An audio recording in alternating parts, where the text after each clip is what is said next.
Tonight, KIRO-7's Chris Egert begins a series of reports he spent a half a year on with a by-the-numbers look at just how important Puget Sound is.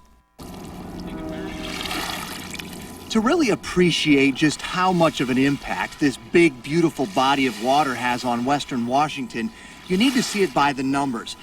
Puget Sound is just so huge that it's hard for most folks to fathom the environmental issues that our region faces, like Emily from West Seattle. It doesn't look polluted to me. You have no reason to even wonder about it, really. Puget Sound has 2,500 miles of shoreline. It's an average of 450 feet deep. The deepest part is 930 feet.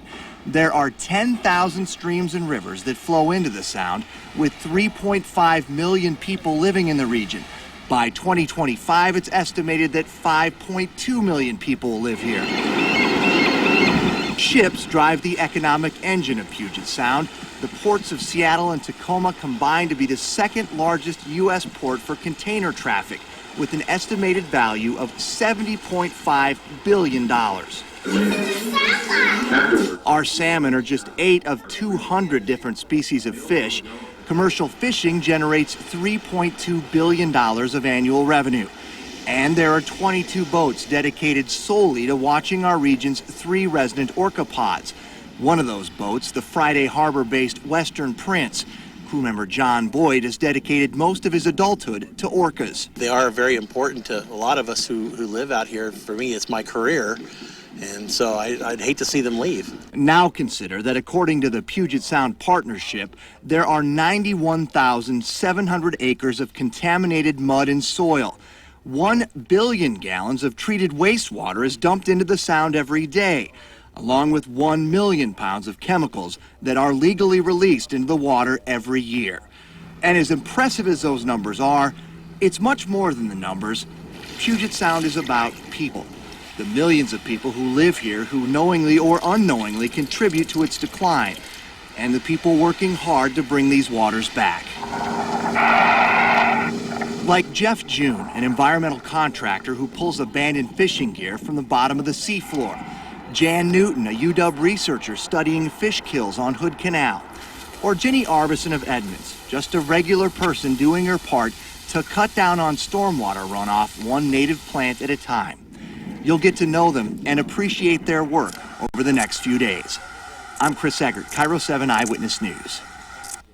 This week, Chris's reports on Puget Sound in Peril will take you places that few people have ever seen, including what's under the water at one of Seattle's most picturesque restaurants. Tonight, KIRO-7's Chris Egert continues his series of in-depth reports on Puget Sound in Peril with a trip to the San Juan Islands, the battleground in the fight to save our treasured whales.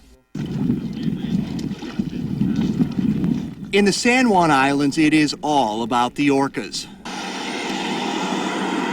Much of the economy is based on these magnificent black and white creatures. People come from miles around to try and catch a glimpse from the rock cliffs of Lime Kiln State Park. Or catch a ride on one of the dozens of whale tours like the Western Prince. Not just the whale watching industry, but all the other tourism-based industries that kind of tie in with us, the restaurants, the hotels, a lot of the merchants here who sell a lot of the merchandise that have whales on it. It's kind of an icon of this island. John Boyd has spent most of his life following pods of orcas through the waters of the San Juans. He loves them and loves to talk about them. On the shore that's kind of leaning to the left.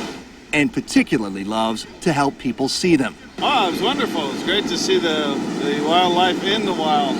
Unfortunately, whale researchers believe these orcas' days are numbered. Years of swimming in polluted waters have now started to take their toll. All the products of humans for our benefit that are long-lived and don't break down in biological systems are accumulating in the whales. Ken Balcomb, director of the Center for Whale Research in Friday Harbor, says that each of these whales is now carrying toxins in their blubber. And when salmon stocks are thin, the whales' bodies use their chemical-laced fat reserves, a process which is hurting the whales' abilities to breed. At what point does this wipe them out? Well, I think the reproductive capacity of this population will be lost within about 20 years at this rate. Balcomb predicts our resident orca pods will be killed off in 50 or 60 years unless drastic action is taken to bring back the salmon population. Going to bail out a banking system, or we're going to spend what everybody agrees is just incomprehensible amounts of money for these human mistakes we made in other areas, and ignore the ones that in the long run are going to affect whether or not this is a place that we can live in. If the fish come back, the whales will eat right again. Their bodies won't rely on that toxic blubber to survive, and they'll be able to safely reproduce. John Stein is a deputy director of the Northwest Fisheries Science Center in Seattle. How did things get to where they're at with, say, the Chinook? Yeah, well, that is a good question, because it took us 100 years to get where we are, is one simple way to think about it. They were once abundant many years ago. We've had development, a lot of humans have moved in, things have been changed. And humans are doing their best to bring the habitat back. From Snoqualmie scuba diver Mike Racine to Edmonds environmental activist Ginny Arvison.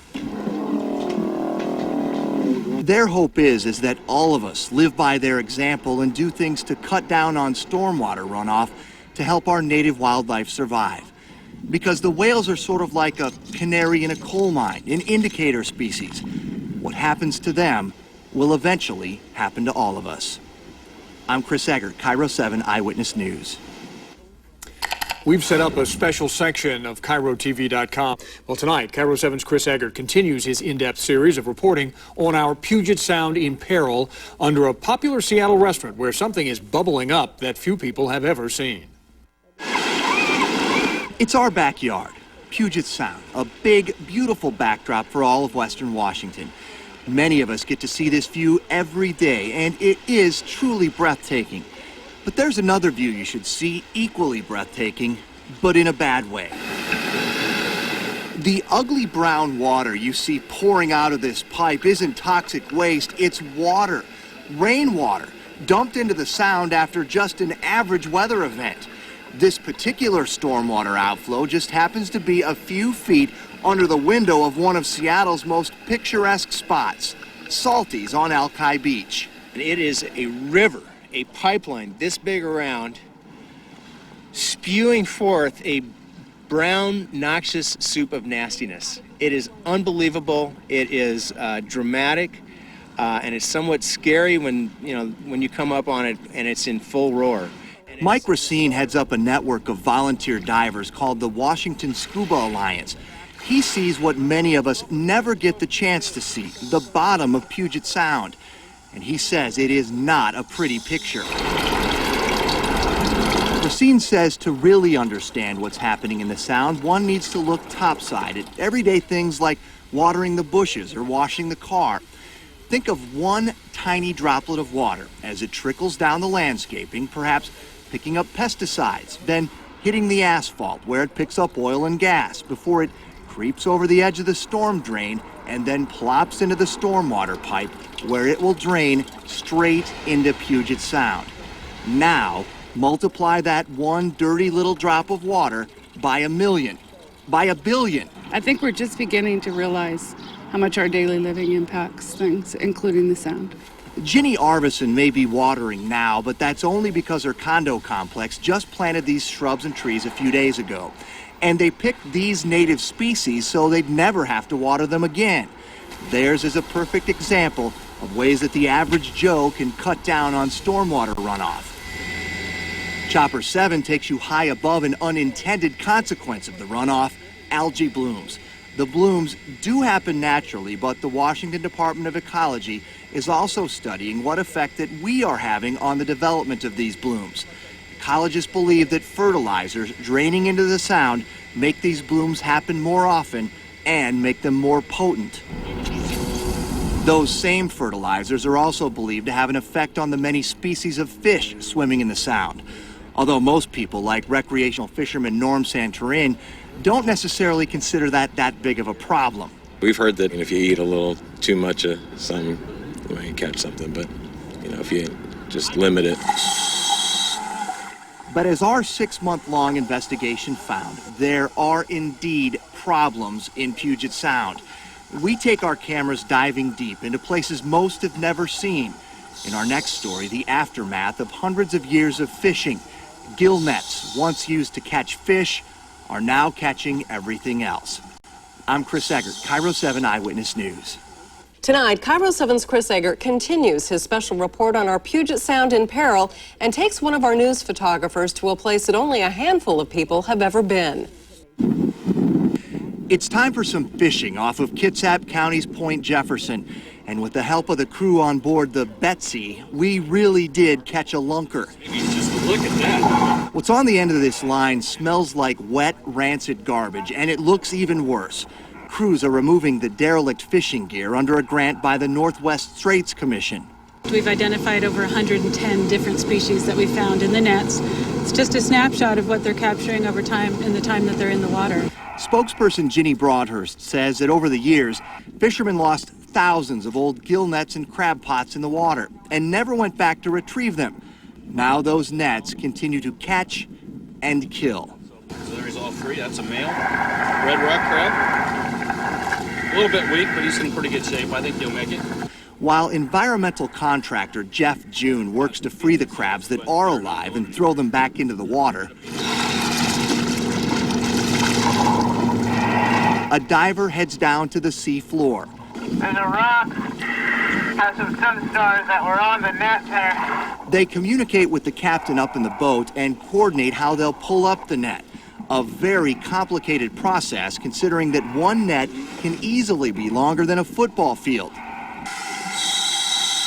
KIRO-7 photojournalist Dave Rockwell put on his scuba gear armed with an underwater camera to show us how difficult this work really is for the divers. With visibility typically very low in Puget Sound waters, they're often just feeling their way around the rocks. Once they find a net, they try and hook a line to it so the captain can start pulling it out. We know that the birds are processed within 10 days. And while these nets catch their fair share of crabs and fish, they also snare thousands of unsuspecting birds that just dove into the water head first looking for a meal to never surface again. Divers collect the bird bones from the net or from the bottom of the seafloor. The bones will then be sent off to a lab to be analyzed and identified. The Puget Sound Partnership estimates that the total number of marine birds has decreased 47% the last 20 years. And as intricately woven as these old gill nets are, so is the ecology of Puget Sound. All the native species suffer, including sea lions, harbor seals, orcas, and other whales like this rare local minke that we captured on camera near Friday Harbor. After about 4 hours, the crew today was able to gather 5 fishing nets. 5. They estimate there are probably 4,000 such nets all around the Puget Sound. More of the nets could be removed if only this group could snag more money. We'll take a closer look at the funding fight between organizations that all want to save Puget Sound in our next report. I'm Chris Egert, KIRO-7 Eyewitness News. While hundreds of local groups work together to clean up Puget Sound, those same organizations are in stiff competition. They all need funding, and nothing gets done and nothing gets studied without money. Tonight, KIRO-7's Chris Egert looks at the aspect of the cleanup that few organizations want to talk about, but all admit is happening, our Puget Sound in peril due to red tape. Right now, this vessel sits at a dock under I-5 in Seattle's U District. In a perfect world, it would be filled with researchers out studying Puget Sound.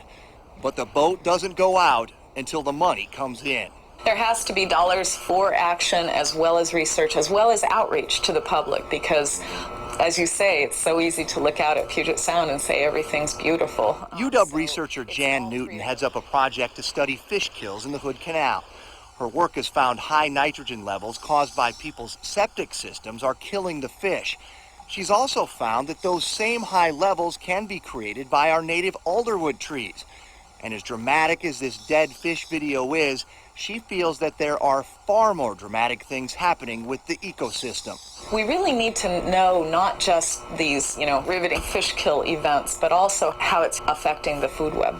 Newton believes at the end of the day that the work they've done so far is only the tip of the iceberg.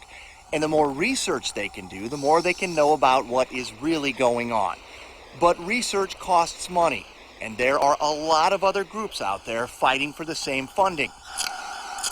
Like the Northwest Straits Commission, that's picking up abandoned fishing nets off the floor of Puget Sound. Nets that kill over 110 species of wildlife. We often have funds that are set up specifically for salmon recovery or specifically for species by species. Well, we're dealing with an issue that it affects so many species. It's an ecosystem problem, and we haven't really figured out how to fund things at that ecosystem level. Ginny Broadhurst, a spokesperson for the organization, says that they'd be able to clean up the 4,000 abandoned nets by 2010 if they could get $4.5 million in funding. She expresses some frustration at the amount of red tape they have to cut through, along with all these rotted gill nets. She is hopeful that a group that the governor formed called the Puget Sound Partnership can help coordinate cleanup and research efforts while at the same time helping groups tap into funding. In just a few days, the partnership will present an action agenda to the state legislature.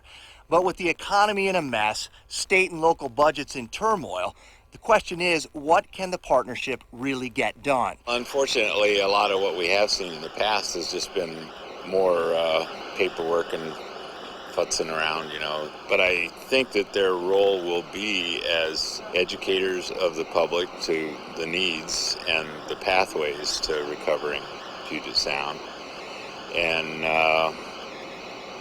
lobbying our governments forcefully into putting these as top priorities. Whale researcher Ken Balcomb believes the Puget Sound Partnership may be the orca's last best hope for survival. Oh, there's your male. All right. If not, our native whales could be done breeding within 10 to 20 years, then gone forever from Puget Sound. I'm Chris Egert, KIRO 7 Eyewitness News.